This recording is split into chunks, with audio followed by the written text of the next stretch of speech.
what happens when you get into debt. That's your name? It's not my name. And you can't or won't pay it back. I'm going to seize the car in front of the drive, the Ford. In this series, we meet the people who are losing their homes. Go, get out! Get out! No, don't raise your voice at me. We never receive any notice. Their cars. If I give you the keys, Yes? how do I know I'm going to get the car back? And their possessions. We meet the people who are owed money. Welcome to hell. And the people whose job it is to collect it. If you don't open the door, we'll smash the glass. Because when you can't pay, Don't speak to me like I'm some sort of dickhead, because I'll take your head off. they'll take it away. There's like different forms of scum in life, but you're just a higher class one. Take it now.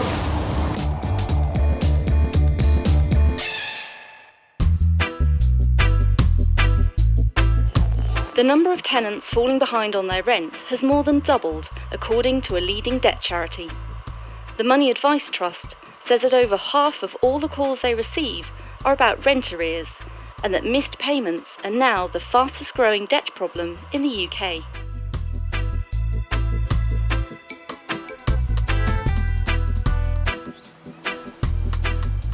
Paul Bohill and Steve Pinner are enforcement officers. Their patch covers the busy southeast region of England. They're part of an elite group whose sole aim is to hunt down debts from those who can't pay. You've got 2 weeks to move it.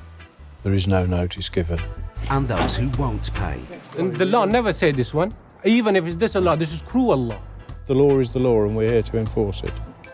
With the authority of the High Court, they have more power than bailiffs and repo men.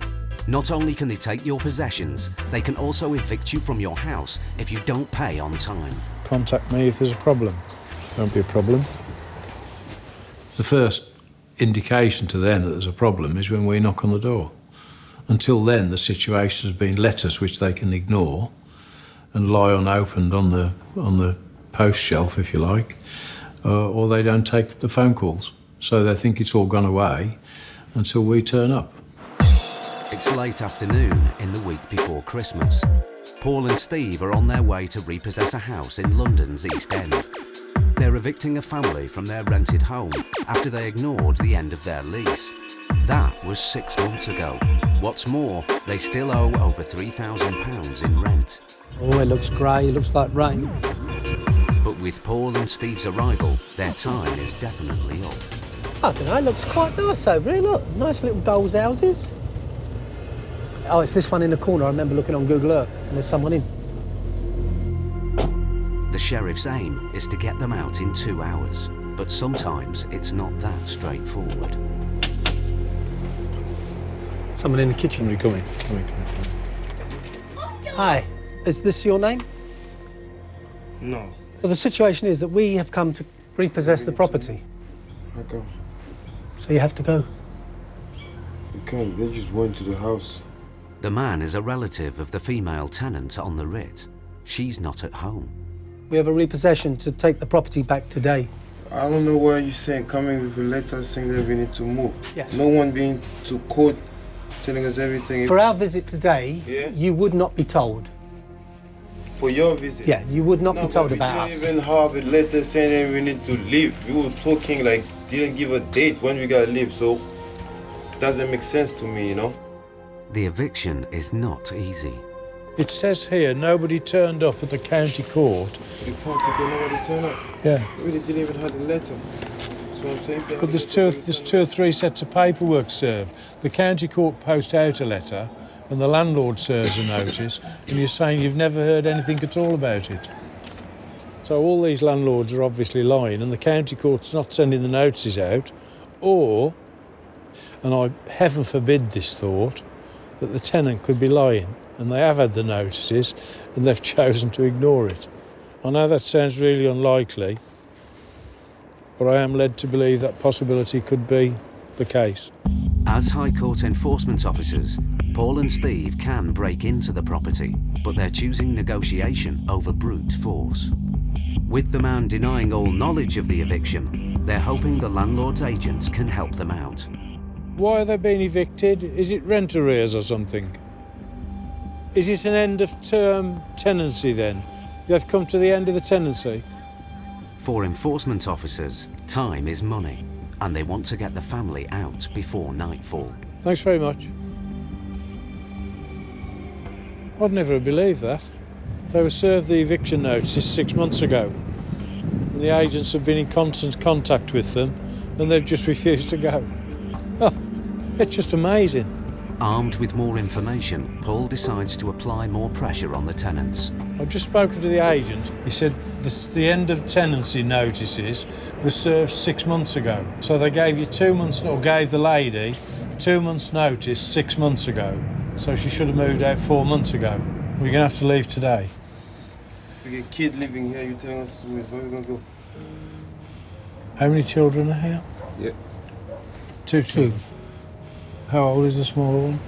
7. 7. With children inside, it's not good news. It puts an entirely different complexion on this job.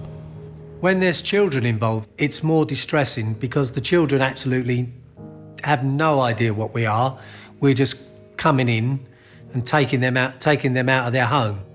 Only the council can help. It's a High Court repossession order, so it's immediate. They've had plenty of warning, but what I am concerned is when the mother gets home here, and we are waiting for her, is that we have no choice on the eviction aspect, is we wanted to make contact with you early so that we can put into motion whatever emergency housing arrangements you have in these circumstances.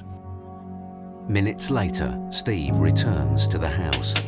Despite the children inside, it's the final warning. We've actually spoken to the council and the eviction is actually going to take place today. So what you really would be a really, really good idea is if you could get some clothes and things together for the kids for a couple of days until it can be sorted out. Can't do this, it's not my house. No. It's not my house. If you can't wait, you're going to wait for her, she's going to come and we're going to do it. Yeah, but we can't wait 2 or 3 hours. I can't let you in, man. It's a freezing cold night and there are 2 children in the house and they're going to creep away and sleep in a cardboard box for the night. That's probably not the best idea.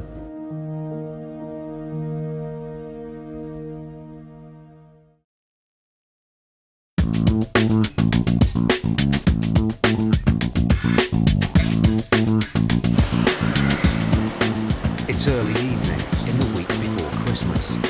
High Court enforcement officers Paul Bowhill and Steve Pinner are dealing with a problematic house repossession in London's East End. You would not be told about us. We don't even have a letter saying we need to leave. The family who live here should have left 6 months ago when their tenancy expired. How old is the smaller one? 7. 7. There's children inside, and their mother, who's the main tenant, still hasn't turned up, but the eviction is going to happen. She contacted you yet? Yeah, she contacted me, she said she's on her way. But she's going to be about 2 or 3 hours. No good. So we can just wait. Listen, it's really quite simple. Yeah. And if I can give you the bad news, is that within half an hour we will call the police. If we have to, we'll break into the property and it'll upset the children and all the things that go with it. But the eviction will take place. With every passing minute, it's more difficult to evict the family tonight as planned. They'll have nowhere to go. The sheriffs need to act fast. Paul and Steve start their paperwork, but the family are still inside and have bolted the front door. Can you open up?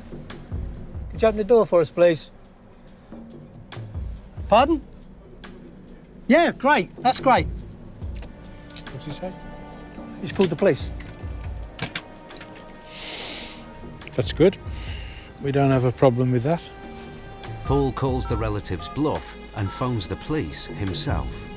The occupants are aware of why we're here. We've been in touch with the council and sent them an email of the High Court warrant that we hold. The people who are in the house are not giving us access. He said he's called the police, which is why I'm making this call. We're going to do the eviction now. We've told the council, they're aware of all of that.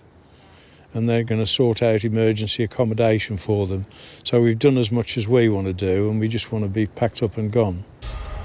OK, you're a star. Thank you very much. Okay, bye. thank you very much. OK, they're too busy to come. If you don't open the door, we'll smash the glass. You haven't called the police, we have. So we're going to break the glass. Just open the door. I've called the police and they said they've got no record of your call. I'm going to give you 2 minutes and break the glass. It is the last straw, yeah, so we'll break in now. And I don't like to do that with kids in the house, but there's no option. Talking the family out has failed. Brute force is now the only choice. I'm sorry, but Yeah, you sorry, but it's nothing against the way this is. I know. if you'd have done as we'd asked, this would have all been totally unnecessary. The use of a crowbar has secured the sheriff's entry. They change the locks and begin the repossession of the property. Half an hour later, the female tenant they've been waiting for comes home. Sorry, we have a High Court warrant. I've not received nothing. Pardon? I've not received nothing. What can I do now? This has been going on for months. No! Oh, I'm Give me sorry. the letter. Right, that's dated the 3rd of December to give possession of the house on or before the 11th I of received the December. letter 14. But you didn't go to court. I said I received the letter Saturday. Well, I'm sorry, I don't make the laws, I only enforce them. The landlord's agent has also arrived at the property. You guys had fair warning about this. You knew about this. You guys didn't respect the notices that we gave you. No, I said to you, no, don't talk about No, notice don't raise your voice at me. we never receive any notice. Any notice? If I receive We hand-delivered the notice. When? And? To To who? you. We never been to court. Yeah. Can I stop you there? This is wasting time.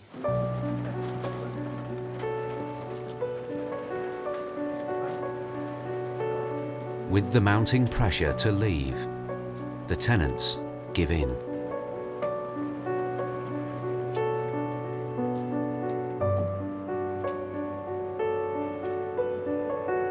It's taken the sheriffs 4 hours to get them out. As there are children, the family will receive emergency council accommodation. It's now well into the night, but the eviction is finally over. They had nice furniture. There was a massive 60-inch TV in the lounge, another 60-inch TV in the conservatory. Then just the one bedroom on the ground floor had another massive TV as well mounted to the wall. And it didn't seem that these people were struggling financially at all. It seemed that they really lived a good life in there, considering that they couldn't afford to pay their rent. Getting the rent arrears was not on the Sheriff's High Court writ, and even though they owe money, the family will still be allowed to collect their remaining possessions within 7 days. Okay, done and dusted, at last. But this job has affected Paul more than most. We've put an immigrant family out on the streets 2 or 3 days before Christmas. They hadn't even got their Christmas tree up, so there'd be no presents, nowhere to go, pissing down with rain. They're really unhappy. How can that be a good result?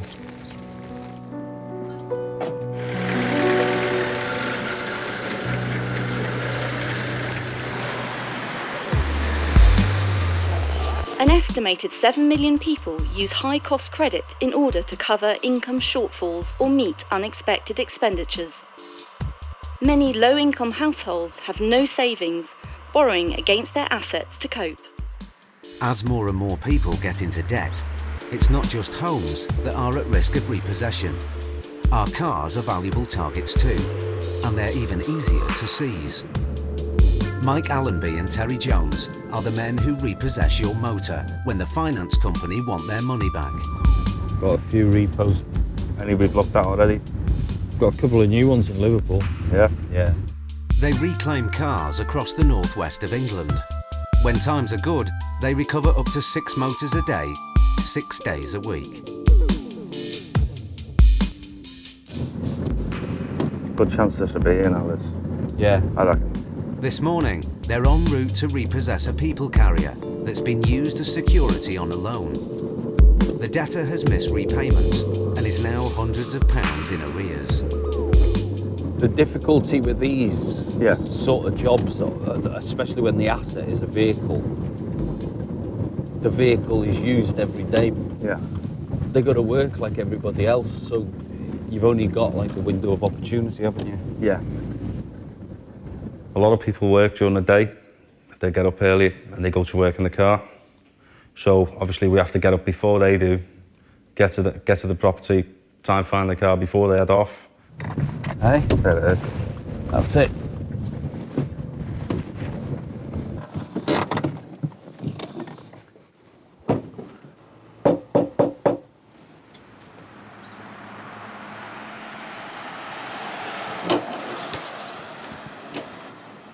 Hey, love, I've got a repossession order for the vehicle. Okay, I've just come out of hospital yesterday. Have you? Yeah, is there any chance I can phone them later? Well, not while we're here, there isn't, love. I've got 3 options. Yeah.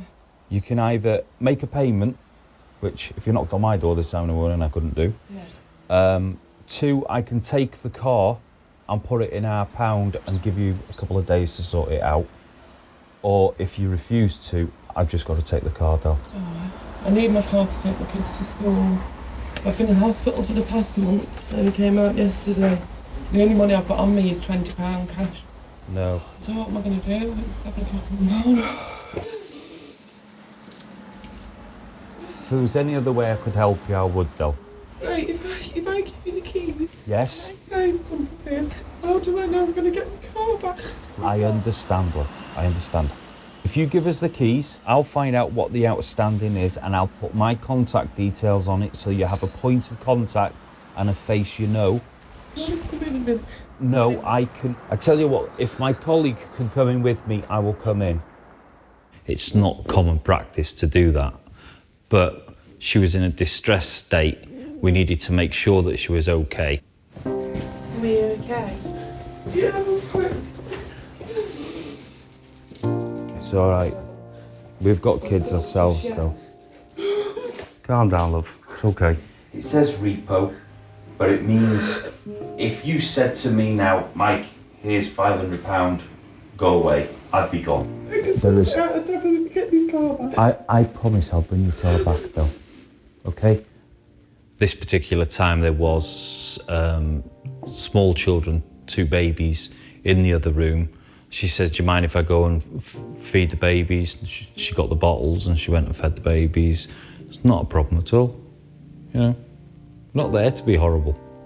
First thing you need to do is ring them up at 9 o'clock, explain the situation, make sure you explain the situation properly to them. Not too late to be a bailiff, man. That's the nicest thing anyone's said. Look, I've been where you are, though. I really have. I know exactly what it feels like to be in debt. It's just not a nice place to be. You've no idea. You dread letters coming through the door. You dread knocks on the door. I mean, I was... when I lost everything, I was in a hell of a place. You've got my number, All right, okay? thank you very If you have any difficulties, you give me a call, okay, and I'll sort it out. All right, thank you. Okay. Cheers. The car will be stored overnight, while the owner tries to find the cash to pay. But for now, she'll need another way to get the kids to school. It's not very often we see you not distressed, is it? It's not nice, is it, mate? It's not very nice, that's why you try and do it as pleasantly as possible. Just feel like giving him a big hug, don't you? Saying, don't worry, love, it's going to be all right. Sometimes I could do with the hug as well. Not off you, though. Hey, you couldn't afford my hugs, mate. If I won the lottery, I'd still do this job. I really would. I would take the car and then hand them a set of keys and say, there you go, mate. There's a new car for you. Fair play to you, mate.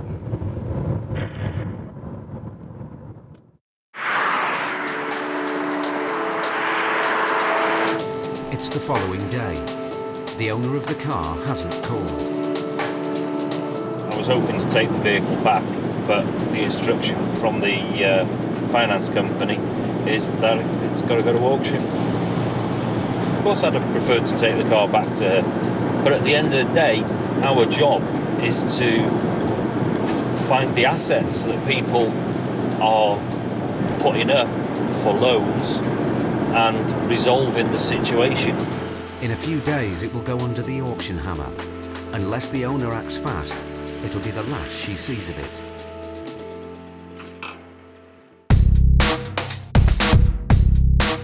Back in the southeast, Paul and Steve's next job is taking them to Essex. They have a warrant to reclaim rent arrears from a father and son who are the tenants of a country house. They both signed the tenancy agreement in 2012. But they haven't paid rent for over a year. The High Court paperwork shows they now owe over £10,000 to the landlord. The sheriff's job today is clear-cut. They need to locate any possessions owned by the tenants. If they can find them, they can sell them. Once sold, any money they make will be put towards the arrears owed to the landlord. There's a warrant here for £10,600. So what we're looking for is vehicles, antiques, paintings, things like that. But first, they have to get in. Legally, on this type of High Court warrant, they can only gain access through an open door or window. And in this business, preparation is everything. This is a scaling ladder.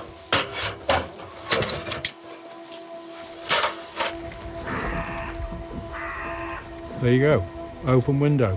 Their luck's in, but their payday depends on finding the tenant's valuable possessions. Hello.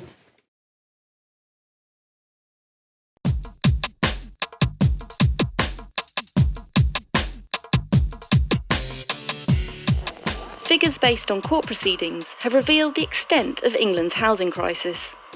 A report from the housing charity Shelter suggests that across the country, 1 in every 105 homes is at risk of repossession. High Court enforcement officers Paul Bowhill and Steve Pinner have a warrant to recover rent arrears from the tenants of a country house in Essex. There you go, open window. They've got in, but no one's home. Hello. They're now on the hunt for possessions to seize and sell. If they can find enough goods, they might be able to clear the debt of over £10,000 owed to the landlord. The state of the rooms tell their own story.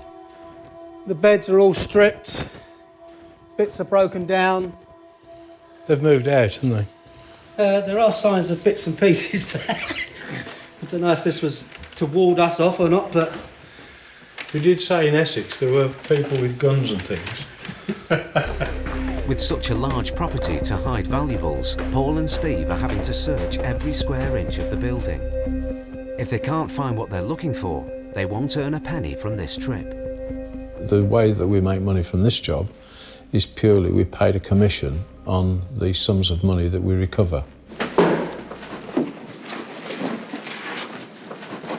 I had a very similar one to this in my workshop toilet about 30 years ago, and that wasn't worth anything either. Nice enough piano. Ted, I think it's the landlord's, but I know how it's supposed to look, but I can't never get a sound out that makes any significance. Their search is proving fruitless. There's nothing of major value in the main property, but within the extensive grounds is an outhouse. Just found myself a boys' playground. The gentleman's toys. A little 4-wheel quad and a 4x4 off-the-road buggy will all add up to make some substantial money towards what is outstanding.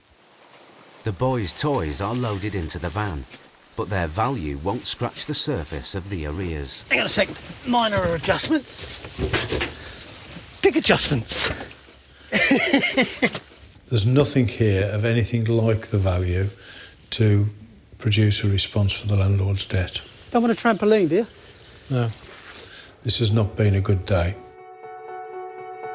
With the clear-out done, it's the first chance for Carl, the landlord, to see the state of his property. He bought the house 10 years ago as an investment and relies on the rental income. It takes between 5.5 and 6 months to get a tenant out while you are suffering financial loss and not getting paid rent, which you need.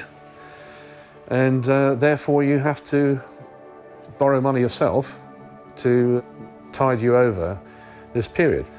When these people were living here, they had absolutely no respect for this house or for any of the items in it. Ah, so they've painted the room black. I am a struggling landlord who needs the rental income. I'm head down and ploughing on, you know, that's all I can do. Back on the road, the sheriffs plan to track down the missing tenants. It's their only chance of getting the rest of Carl's money back and getting paid themselves.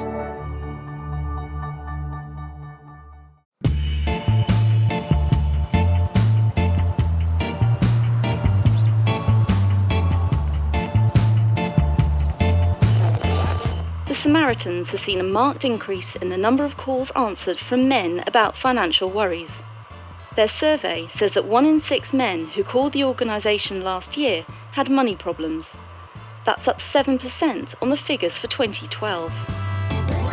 In the northwest, car repossession experts Mike Allenby and Terry Jones are driving through Liverpool.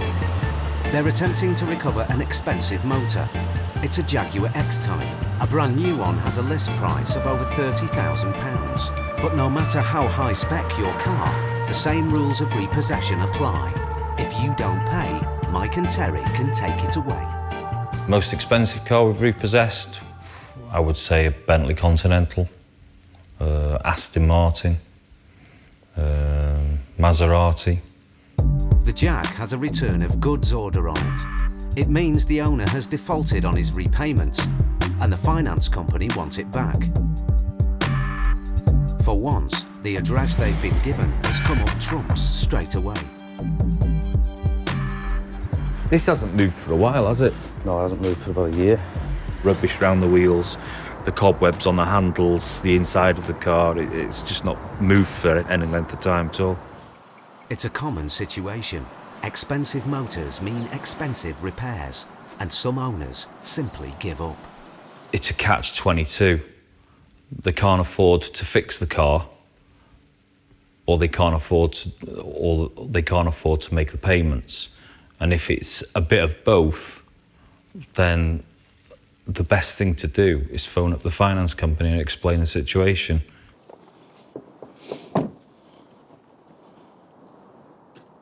Even with no response, the team can legally take the car as long as the finance company gives permission. But there's a problem.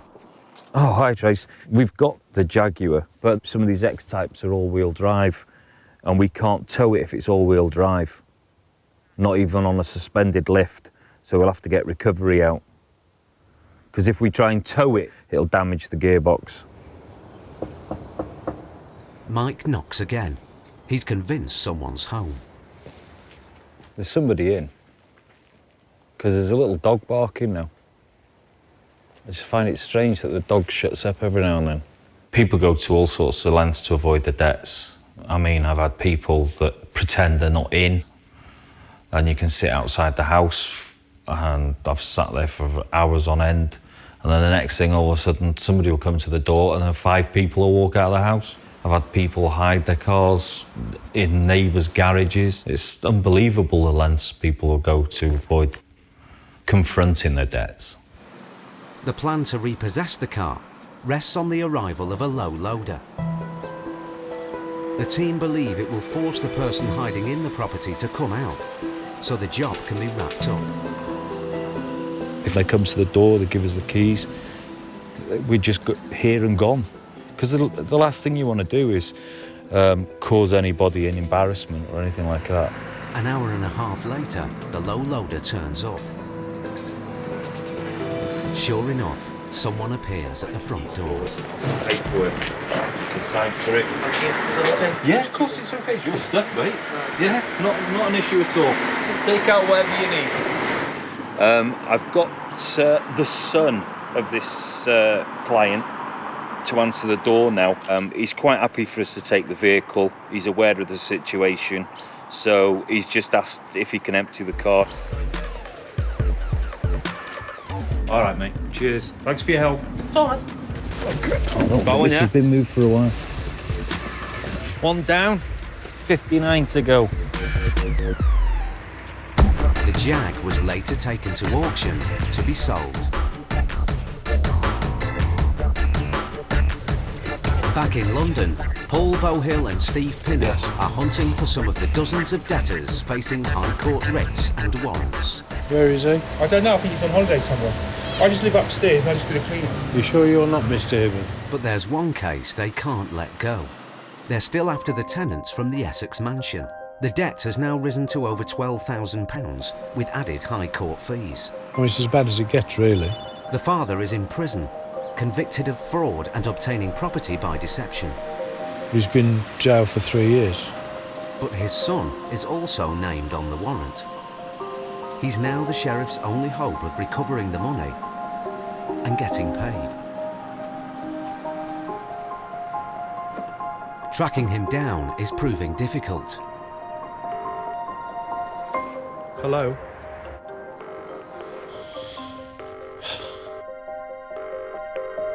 Despite many calls, there's no answer.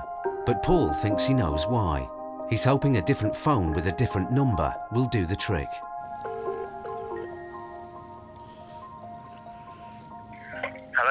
Hello, Jack. It's Paul Bohill.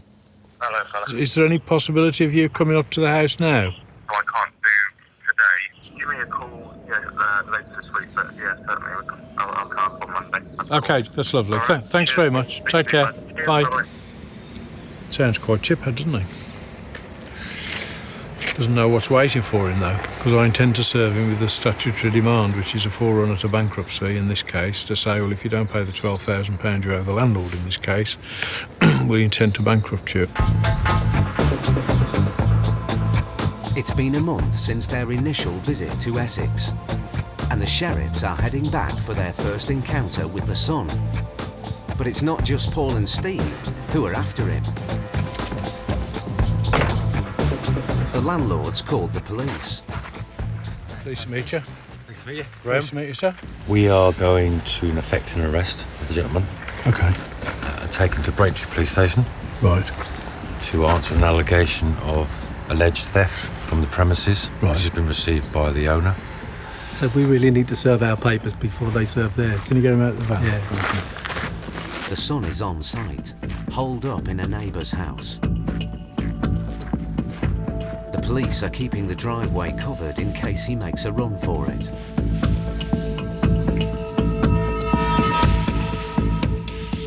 It's taken weeks, but finally Paul and the son come face to face. It's me, Jack. Hello, sir. How are you? Paul. It's all right. I'm sorry about this. No, do you want to come Yeah, in? for a minute. Yeah. Inside, he explains why they've been so keen to catch up with him. He would want to pursue you to the verge of bankruptcy. This is the start of, like, the end of the nightmare, if you like. Yeah. But the son has his own version of events. I was never actually on the agreement, the rental agreement. I have got the paperwork. I'll show you. Despite all Paul's documents being in order, he is refusing to pay up. But he's wobbling a bit now, isn't he? Sorry? He's wobbling a bit now. The sheriffs are left with no option but to serve the bankruptcy papers. Steve? Yeah. Can you just... This is Steve, my wingman. Hey, can I give you a call back in 2 minutes? The police are here and they might well, like, arrest you and take you away. Can you very kindly ask Yeah. that I see them around the back? Yes. Yeah? I'll ask them to come round. You're not going to run away, are you? I'm still a bit pissed from last night, so I It don't would think I be- can run anywhere without falling over, if I'm honest. The police finally move in to arrest the son for the alleged theft. They've got their man, but for now, Paul and Steve are leaving empty-handed. We don't earn anything out of this job because it's purely commission-based. So it's a waste of a day to us, but doesn't matter, we've still wrapped it up. We've done what we can do. So if on my tombstone it says we did what we could, that tells the whole story. You think you'll have enough money for a tombstone? No. But I could get one on a credit card before I die.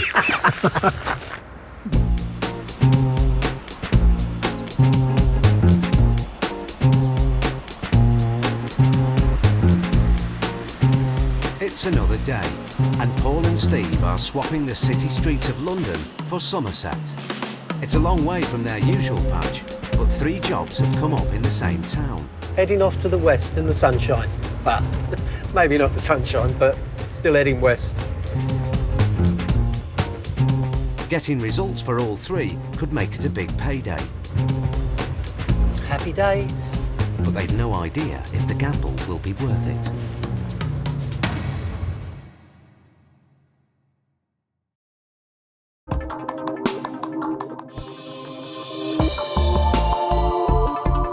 Enforcement officers Paul and Steve have travelled to Somerset armed with 3 High Court warrants. Today, they could end up collecting thousands of pounds worth of possessions from multiple debtors. The first job is to recover valuables from a man who owes over £16,000 to a firm of solicitors. He's offered to pay the money back in instalments, but they've turned him down. Instead, they want his possessions seized and sold. Oh, at last. The amount we're pursuing today is £16,500. Inevitably, when we get there, Mr. Francis, in this case, will tell us his tale of woe. But behind every tough response, there's also understanding. I have had financial problems years ago, which were my own fault. Really, with the business, I didn't keep my eye on it. Having been in the position myself, I now understand how people get into debt, whereas before, I didn't.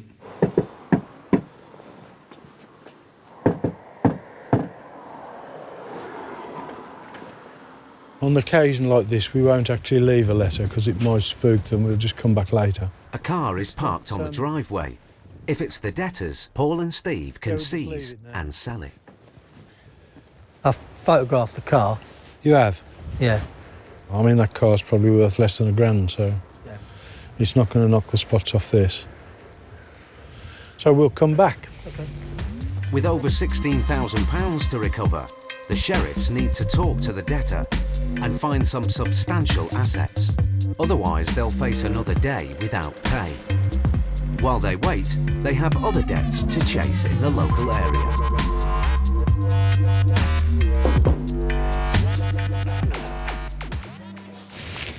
We're trying to track down Paul Moat is the guy. That was his personal mobile number. Steve is now looking for him on Facebook. If they get what they're after, they could recover over £30,000 of debts. We're from the High Court in London. We're trying to enforce a warrant against Mr. O'Reilly. But so far, the Somerset trip is looking like a non-starter. Oh, a long day again, isn't it, really? Yeah. 7-hour journey from London to Bridgewater. Gotta walk quicker. Yeah. Before they head home, there's one last chance to get paid. They're returning to the debtor who owes over £16,000 to a firm of solicitors. Looks like the television's on. Hello? Hello? Hello? Is Mr. Francis there, please? No, he's not. I'm a High Court enforcement officer, and I wondered when we could have a speak with him. He's not actually here. He's working away. He's working away? Yeah, that's his number. OK, lovely. All right? When will he be home? He's not due back till December. December? We've had some quite hilarious circumstances where people converse through letterboxes and where we've fed paperwork in and out through letterboxes and had some really unconstructive conversations. Hello, Mr. Francis. Hi there, my name's Steve Pinner. I'm a High Court Enforcement Officer. I've just spoken to your wife at home, and the bottom line is I have a writ for monies outstanding against you. Yeah. Can you pay it? No, not at all. I made them an offer and they rejected it. So then I went down the route of declaring myself bankrupt, which I didn't bother doing because I was hoping they were going to see common sense. And we had a solicitor in Manchester deal with it, which in the morning I will be getting onto them, which you'll probably then get a phone call telling you a date of when I'm going to court declaring myself bankrupt. There are two views on people who go bankrupt. Those who are forced into it and those who do it for the sheer hell of it. Those that scam, rip off people. So I don't have a very high opinion of those. But obviously the ones that are actually unfortunate enough to have been made bankrupt through what could be a mistake on their behalf on the way they've lived or worked, you know, you've got to feel sorry for them. So you haven't declared yourself bankrupt as yet? No. OK. If the man declares himself bankrupt, there'll be no payout for the sheriffs. They need to seize any assets they can right now. But his wife won't let them in, and they can't break in. Their last hope is the car. I'm going to seize the car in front of the drive as part payment towards this debt. I didn't buy it. It was bought by my wife. OK. Can I just ask you to contact your wife and ask her if she wouldn't mind just showing me the proofs? I'm quite happy to accept that if that is the case. Yeah. All right, thank you. OK, could you call your wife? Thank you. You've got two choices on that. You know, we'll either get a recovery truck out, smash the window, get it on the truck, you know, the usual story, really.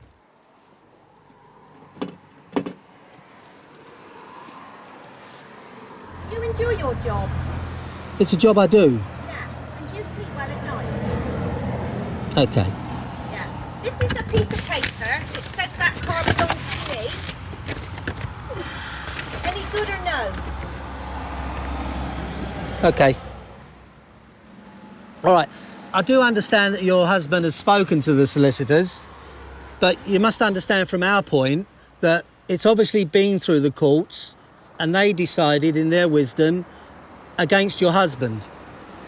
So that's why we're instructed to come and collect. Oh, what a job. How do I become an officer like you? Because it sounds a wonderful job. Do you know what I say? There's like different forms of scum in life, but you're just a higher class one. Thank you very much. You're welcome. Pond scum, that really, I don't know why that really upset me. I've never been called pond scum in my life before. You must understand from our point of view that somebody is owed a debt. It's only words and, you know, they're angry, so you just let them get on with it. Hello, Mr. Francis. Have you talked to my wife? She proved the car was hers, that's fine. I accept that. Yeah. When you get your bankruptcy papers, give me a call and send me a copy of the papers. If you do that, you might not see me again. Well, you haven't seen me yet, I know, but your wife might not see me again.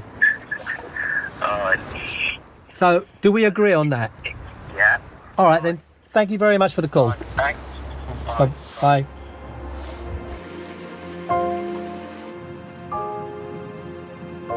When you don't get paid for a job, it's disheartening because you may have travelled 100 miles to go somewhere, knock on somebody's door, and there's nothing there. So if you don't get paid, the job, you don't get anything. It's either a get paid or don't get paid.